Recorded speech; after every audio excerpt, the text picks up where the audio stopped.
तनाव यानी स्ट्रेस एक ऐसा शब्द जो आजकल हम सबकी जिंदगी का एक हिस्सा सा बन गया है। हम सब इसे महसूस करते हैं, पर क्या हम सच में जानते हैं कि ये है क्या?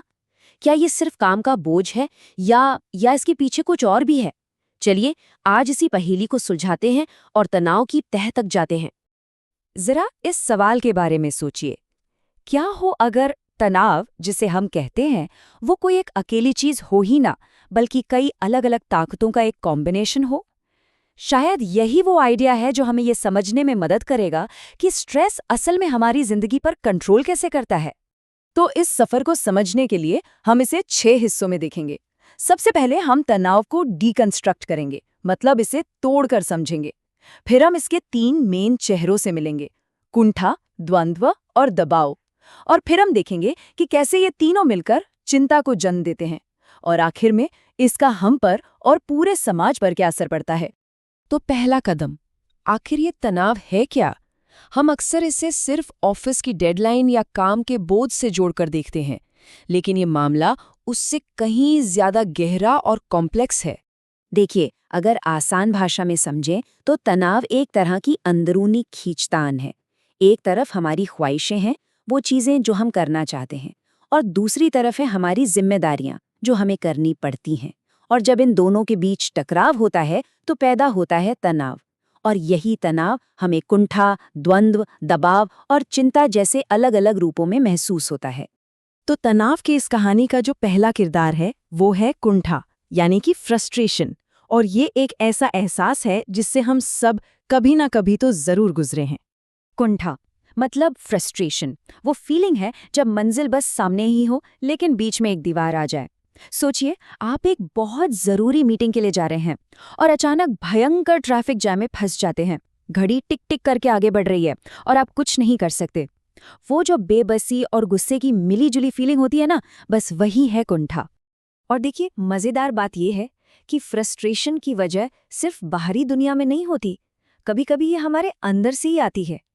बाहरी वजह तो हो सकती हैं, जैसे पैसों की कमी या बहुत ज्यादा कंपटीशन, लेकिन अंदरूनी वजह भी होती हैं, जैसे खुद पर शक करना या कॉन्फिडेंस की कमी। मशहूर साइकोलॉजिस्ट सिगमंड फ्रॉइड का तो ये भी मानना था कि हमारी जो दबी हुई इच्छाएं होती हैं वो भी कुंठा का एक बहुत बड़ा कारण बनती हैं। और ये कुंठा ये खतरनाक भी हो सकती है। देखिए, 1939 में 2 मनोवैज्ञानिकों डोलार्ड और मिलर ने एक थ्योरी दी थी। उन्होंने कहा कि जब कोई इंसान लगातार फ्रस्ट्रेटेड महसूस करता है और उसे बाहर निकलने का कोई रास्ता नहीं मिलता, तो ये फ्रस्ट्रेशन अक्सर गुस्से और एग्रेशन में बदल जाता है। रोड रेज यानी सड़क पर छोटी छोटी बातों पर लड़ाई इसका एक क्लासिक एग्जाम्पल है। कुंठा के बाद आता है तनाव का दूसरा चेहरा, द्वंद्व यानी कॉन्फ्लिक्ट। ये वो दिमागी कश्मकश है जब हमें 2 ऐसे रास्तों में से एक चुनना पड़ता है जो बिल्कुल ऑपोजिट डायरेक्शंस में जाते हैं।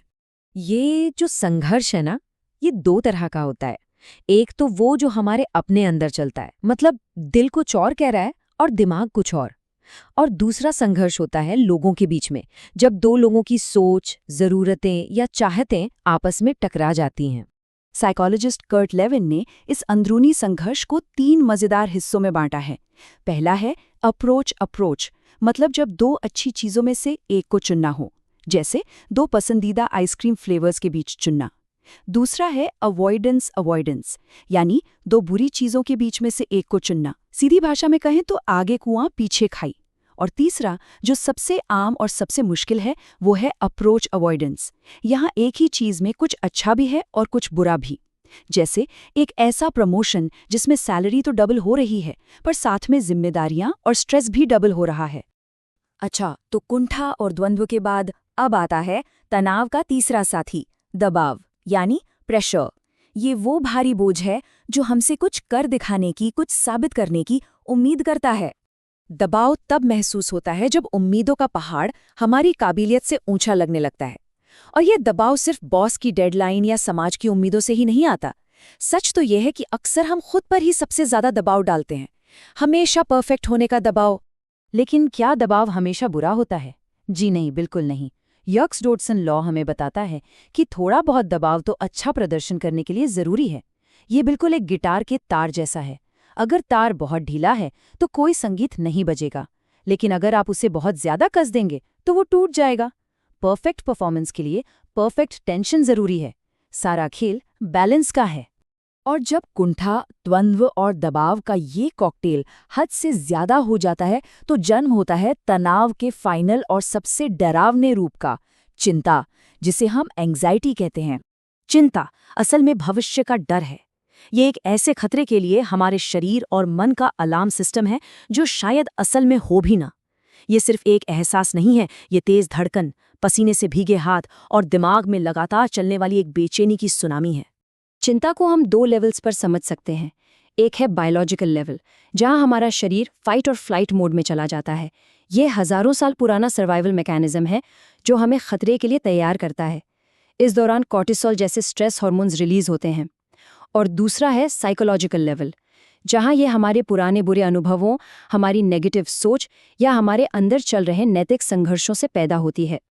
तनाव पर रिसर्च करने वाले महान वैज्ञानिक हैंस सेली ने इसे शरीर का एक जनरल रिस्पॉन्स बताया था। उन्होंने समझाया कि हमारा शरीर किसी भी तनाव से 3 स्टेज में लड़ता है। पहला है अलार्म, जब खतरे का पता चलता है। दूसरा है रेजिस्टेंस, जब हमारा शरीर पूरी ताकत से उसका सामना करता है। लेकिन अगर तनाव खत्म नहीं होता तो तीसरा और फाइनल स्टेज आता है, एग्जॉशन, यानी थकान, जहां हमारा शरीर हार मान लेता है। तो कुंठा, द्वंद्व, दबाव और चिंता, समझ लीजिए कि ये तनाव के 4 घुड़सवार हैं। और जब ये चारों एक साथ मिलकर हमला करते हैं तो असर बहुत गहरा होता है। चलिए देखते हैं कि इसका अंजाम हम पर और हमारे समाज पर कैसा होता है। ये चारों अलग अलग काम नहीं करते, बल्कि एक दूसरे को ताकत देते हैं और एक खतरनाक साइकिल बनाते हैं। सोचिए, किसी को प्रमोशन नहीं मिला, ये है कुंठा। इस वजह से उसका अपने बॉस से झगड़ा हो जाता है, ये है द्वंद्व। अब उस पर बेहतर परफॉर्म करने का प्रेशर और बढ़ जाता है, ये है दबाव। और ये सब मिलकर उसे रात भर जगाए रखता है, ये है चिंता। एक साइकिल जो घूमता रहता है। और लंबे समय तक चलने वाले इस स्ट्रेस की कीमत बहुत भारी होती है। ये हमें सिर्फ दिमागी तौर पर नहीं, बल्कि शारीरिक रूप से भी तोड़ देता है, डिप्रेशन से लेकर दिल की बीमारियों तक। और ये सिर्फ एक इंसान की समस्या नहीं रह जाती, ये पूरे समाज को बीमार करती है। ऑफिस में प्रोडक्टिविटी गिरती है, अस्पतालों पर बोझ बढ़ता है और लोगों के बीच रिश्ते खराब होते हैं। लेकिन ठहरिए, कहानी का अंत इतना भी निराशाजनक नहीं है। क्या हो अगर हम ये कहें कि यही जहर दवा भी बन सकता है?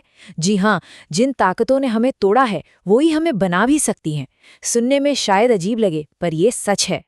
सोचिए, जब हम अपने संघर्षों को ठीक से मैनेज करना सीखते हैं तो हमारे रिश्ते और मजबूत होते हैं। जब हम सही मात्रा में दबाव को मोटिवेशन की तरह इस्तेमाल करते हैं तो हम अपना बेस्ट परफॉर्मेंस देते हैं।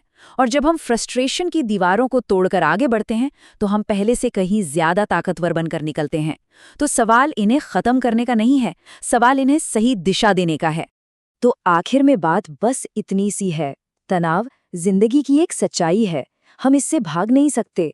तो सवाल ये नहीं है कि हम तनाव से कैसे बचें। असली सवाल ये है, हम इस आग का इस्तेमाल खुद को जलाने के लिए करते हैं या फिर अपने रास्ते को रोशन करने के लिए। चुनाव हमारे हाथ में है।